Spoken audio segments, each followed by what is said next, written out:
po live and direct sa bahin sang Purok Ramos sa Barangay Santa Cruz. Kaga makopod naton si Miss Kisha Louie Trinidad Estrabon. Isa dyan po naton niya ka-gold medalist pag-abot naman sa patag sang sports sang archery.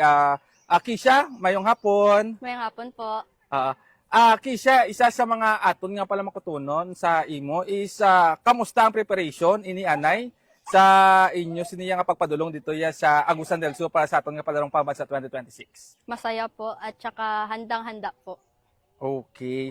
And so far, ano ang imo sini nga na feel o kung nabatsyagan sang nakabalo ka nga ikaw gali ang nakakuha sang gold medal? Happy po at saka express ko talaga yung sarili ko sa competition na archery. Okay. So far, ano nga mga challenges or challenge ang na-encounter mo throughout the duration of the competition? Lack of some of my proper equipment na may nasira.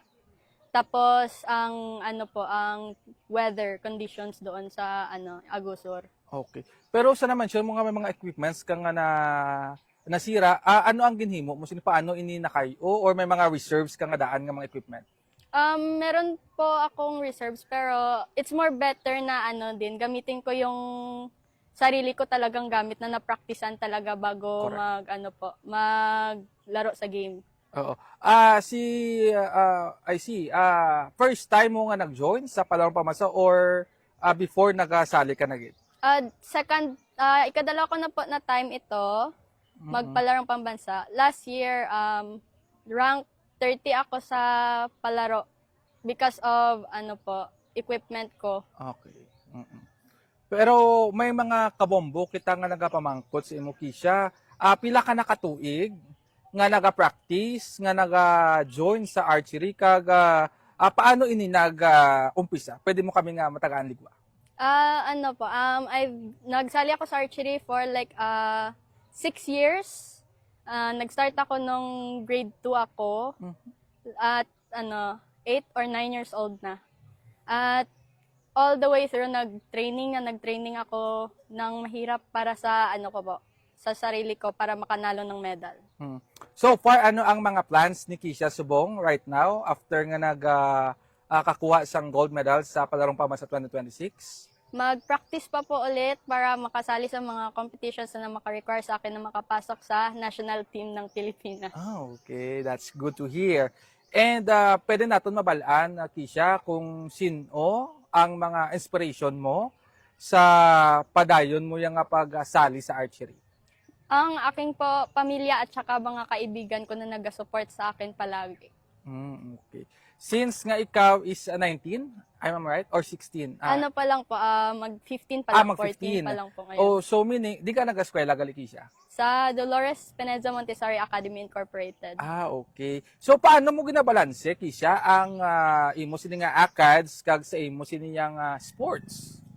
Sa night po or after class, minsan gagawa na ako ng assignments. Tsaka nagagawa ng task ko. Depends sa kahirapan ng work sa school.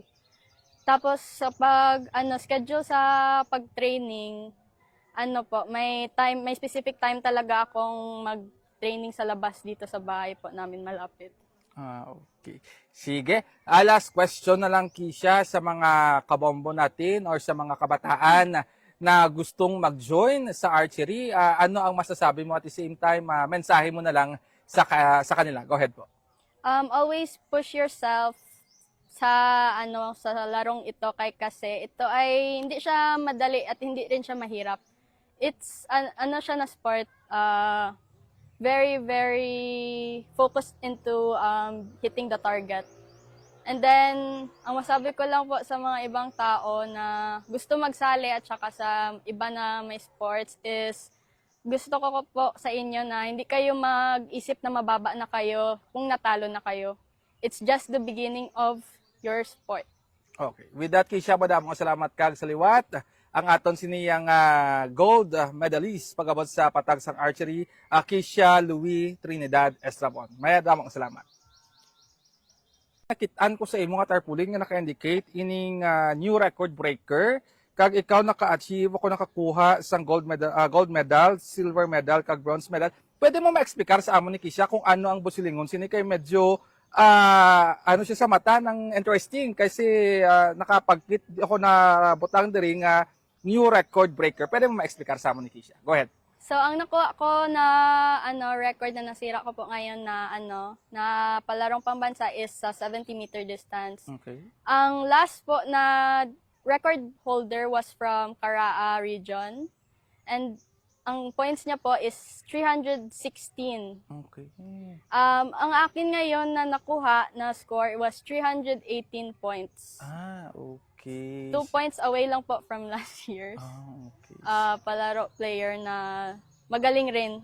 Kilala ko rin siya. Okay, sige. With that, Kisha, maraming salamat kagamay yung hapon sa iyo. Thank you.